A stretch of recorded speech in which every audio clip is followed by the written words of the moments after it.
ছাত্র শক্তি জয় জয় জয় জয় জয় জয় মাতা ভারতীয় বিদ্যার্থী পরিষদ ত্রিপুরা প্রান্তের পক্ষ থেকে প্রত্যেকটা ডিগ্রি কলেজে স্টুডেন্টদের যে সমস্যা রয়েছে ওইটাকে কেন্দ্র করে প্রত্যেকটা কলেজের মধ্যে আন্দোলন চলছে, কিন্তু আমাদের যে আন্দোলনের ফলে সম্পূর্ণ সমস্যার সমাধান হয়নি। এখনও অনেক ছাত্র রয়েছে যারা তাদের ফলাফল ঠিক মতো পায়নি।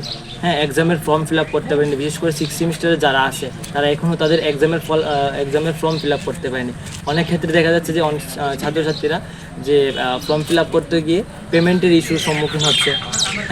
আমরা কিছুদিন ধরে দেখতে পাচ্ছি যে আমাদের দশরথদেব মেমোরিয়াল কলেজের মধ্যে ছাত্রছাত্রীরা ব্যাক পরীক্ষা দেওয়ার পর একই সাবজেক্টে তাদেরকে বারবার ব্যাক দেওয়া হচ্ছে। স্টুডেন্টরা বলছে যে আমরা সম্পূর্ণ 100 মার্কের মধ্যে 100 মার্ক লিখে বের হয়েছি, তারপরও কেন আমাদের এই একই সাবজেক্টে ব্যাক দেওয়া হচ্ছে।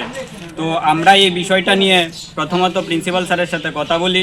তারপর প্রিন্সিপাল স্যার আমাদের এই কথা অস্বীকার করেন যে তারা হয়তোবা ভালো করে পড়েনি বা নানা ধরনের এক্সকিউজ দেখাচ্ছে আমাদেরকে।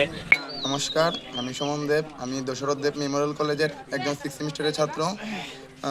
ত্রিপুরা ইউনিভার্সিটির পোর্টালের ভুলের কারণে আমি ফর্ম ফিল আপ করতে পারছি না, এবং আমি 4 সেমিস্টারের যে রেজাল্ট তা আমি নট ফাউন্ড আসছে, আমি দেখতে পারছি না। কলেজে কথা বললে তারা বলে কি ইউনিভার্সিটিতে গিয়ে কথা বলতে হবে, আর কলেজে ইউনিভার্সিটিতে গেলে বলা হয় যে আমার মার্ক নাকি ওরা পাঠায়নি।